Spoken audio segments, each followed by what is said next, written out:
რატომ აღარ არის მერაბ ტურავა გერმანული პრესტიჟული კრიმინალური პოლიტიკის ჟურნალის კრიპოზის საერთაშორისო რედაქტორი, საკონსტიტუციო სასამართლოს ყოფილი თავმჯდომარე და ამჟამად ოცნების იუსტიციის მინისტრის მოადგილე ამტკიცებს, რომ ჟურნალის სარედაქციო დამოუკიდებლობას გაუფრთხილდა და ამაში გასაკვირი არაფერია. თუმცა ის ოცნების მთავრობაში უკვე მე-7 თვეა დასაქმებულია და ჩნდება კითხვა, რატომ შეწუხდა ჟურნალის სარედაქციო დამოუკიდებლობით მაინც და მაინც ახლა. ტურავას სიცრუეში მოქალაქეები ამხელენ, რომლებმაც გაარკვიეს, რომ მისი საერთაშორისო რედაქტორთა სიიდან ამოღების მოთხოვნა რეალურად სხვა პროფესორებმა მოითხოვეს. ნანო ჩაკვეტაძემ გაარკვია მომხდარის დეტალები, ის დაუკავშირდა მერაბ ტურავასაც და მოგვიყვება რა მოხდა სინამდვილეში. სოფო დავიწყოთ პასუხით, რომელიც მერაბ ტურავამ ფორმულა სულ ცოტა ხნის წინ მისწერა. ტურავა ამტკიცებს, რომ პროფესიული ჟურნალის რედაქტორთა ბორდი საკუთარი მოთხოვნის საფუძველზე დატოვა და იქედან სინამდვილეში არავის გაურიცხავს. ეს მისი მტკიცებით მას შემდეგ, რაც აღმასრულებელ ხელისუფლებაში დაიკავა თანამდებობა, ირკვევა, რომ მერაბ ტურავას სახელი და გვარი კრიპოზის საერთაშორისო რედაქტორების სიაში ნოემბრიდან აღარ იძებნება. იუსტიციის მინისტრის მოადგილის პოსტზე კი მიმდინარე წლის აპრილში დაინიშნა. თუკი ტურავას დავუჯერებთ, გამოდის, რომ იმ დროისთვის მის თანამდებობას რედაქტორობისთვის ხელი ნამდვილად არ შეუშლია და ეს პრობლემა რატომღაც მხოლოდ ამ თვეში გახდა. ამ ვარაუდის საპასუხოდ ტურავა ამბობს, რომ მისი მოხსნა ჟურნალის სარედაქციო გუნდიდან ტექნიკურ საკითხებთან იყო დაკავშირებული, რასაც უბრალოდ დრო დასჭირდა და იქედან სინამდვილეში არ გაურიცხავს არავის. პროფესიულ წრეებში არ სჯერათ, რომ მერაბ ტურავამ ბორდი საკუთარი გადაწყვეტილებით დატოვა.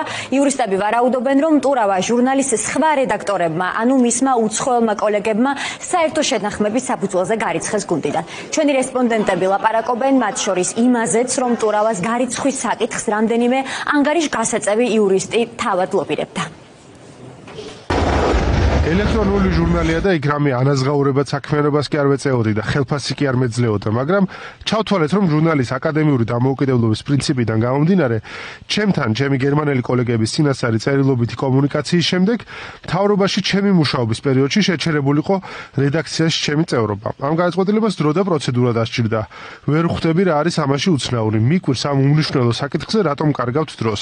გუშინ გახდა ცნობილი იმის შესახებ, რომ მერაბ ტურავა, რომელიც არის საქართველოს საკონსტიტუციო სასამართლოს ყოფილი თავმჯდომარე და რომელიც არის ადამიანი, რომელიც მთელი თავის ცხოვრების განმავლობაში ცდილობდა, რომ ყოფილიყო ესეთი წარმატებული მეცნიერი, რომელსაც ციტირებენ საერთაშორისო დონეზე აღიარებული, ასე ვთქვათ, ამოიღეს საერთაშორისო რედაქტორების სიიდან. ბატონი მერაბ ტურავა ახლა სარგებლობს იმით, რომ ამ გამომცემლობამ ოფიციალური განცხადება მის საერთაშორისო რედაქტორების სიიდან ამოღებასთან დაკავშირებით არ გააკეთა და ავრცელებს ინფორმაციას, თითქოს ის ამოიღეს იმიტომ, რომ მის ამჟამინდელ პოზიციასთან არის შეუთავსებელი.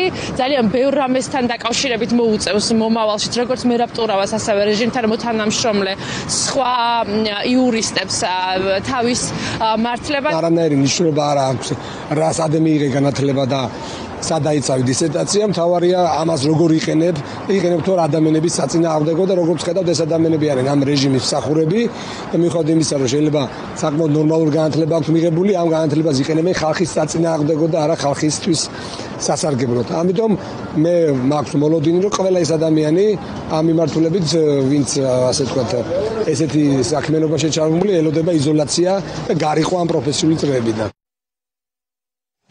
გამოცემა ტიფლის 24 წერს, რომ ტურავას გარიცხვის მიზეზი მოქალაქეების წინააღმდეგ რეპრესიებში მონაწილეობის მიღება.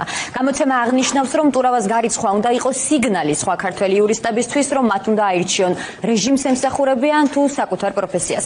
რა არის კრიპოზი და რას ნიშნავს მისი წევრობა ან მისგან გარიცხვა? ეს არის გერმანულენოვანი პროფესიული ჟურნალი, რომელიც 2016 წელს დაფუძნდა, აერთიანებს სისხლის სამართლის სპეციალობის იურისტებს სხვადასხვა იურიდიულ საკითხზე დისკუსიისთვის. ჟურნალს ჰყავს საერთაშორისო კოლეგია სხვადასხვა ქვეყნიდან. მათ შორის ამ კოლეგიის წევრი იყო მერაბ ტურავა. ის რომ ტურავამ საერთაშორისო რედაქტორთა ბორდი საკუთარი ნებასურვილით დატოვა, არც ოპოზიციაში სჯერათ. ოცნებიდან მაგალითად ლევან მაჭავარიანი კი ამბობს, რომ საერთოდ არ იცის ვინ არის ეს პიროვნება. შეიძლება მაჭავარიანი გულისხმობს მერაბ ტურავას. წარმოდგენა არ მაქვს მაგ თემაზე, რომ ეგრე კომენტარს არ ვაკეთებ ხოლმე, თუ საერთოდ არ ვიცი თემა, ანუ არც ეს პიროვნება არ ვიცი, გაიცნო.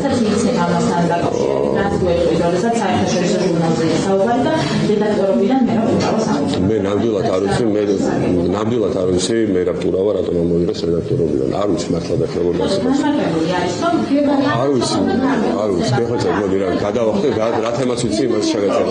წარმოდგენა არ მაქვს. ბოლო თვეების მანძილზე ისე ამ თანამდებობას იკავებ და მათ შორის აღმოსავლურ ხელისუფლებაში და იყო ასევე რედაქტორი საერთაშორისოც, ამიტომაც რატო მოხდა მანამეც ეხავაშენ ის უნდა ახსნას და რატო არ მოხდა რამდენიმე თვის წინ და ზოგადად რა თქმა უნდა კითხვის ჯიშნები ჩდება კი არა ყველა დარწმუნებულები ვართ რომ ის ადამიანები რომლებიც აფილირებულები არიან ივანიშვილთან ვეღარც პრესტიჟულ ასე ვთქვათ თანამდებობას და პრესტიჟულ ასე ვთქვათ როლს ვეღარ მოიდგებენ დასავლურ სამყაროში იმიტომ რომ დასავლურ სამყაროში ივანიშვილი არის აბსოლუტურად მიუღებელი პოლიტიკური პერსონა და მთელი მისი გუნდი. ტურავას შემთხვევა შეახსენებს ყველას რომ ვინც ხელი გაისვარა აი ამ რეჟიმის კორუფციულ, ანტიხუმანურ, ანტიეროვნულ, ანტიევროპულ ჩანაფიქრში ამ პროექტში ყველა ერთი მხრივ შერცხვება და მეორე მხრივ ვერავის ვერ ასდება მართლსაჯულება. ტურავა და მოსამართლეთა ყოფილ თუ დღევანდელ მოსამართლეთა ნაწილი ისეთ ჩადის ჩემი აზრით ამას სწორედ უნდა დავარქვათ უპატიებელი და აუცილებლად ნორმალურ დროში უნდა მოეთხოვოს ყველას სისხლის სამართლის პასუხისმგებლობით.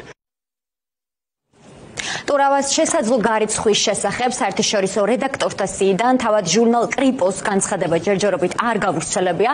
შეკითხვით ტურავა გარიცხეს თუ წავიდა მივმართეთ რედაქციას და პასუხს ველოდებით.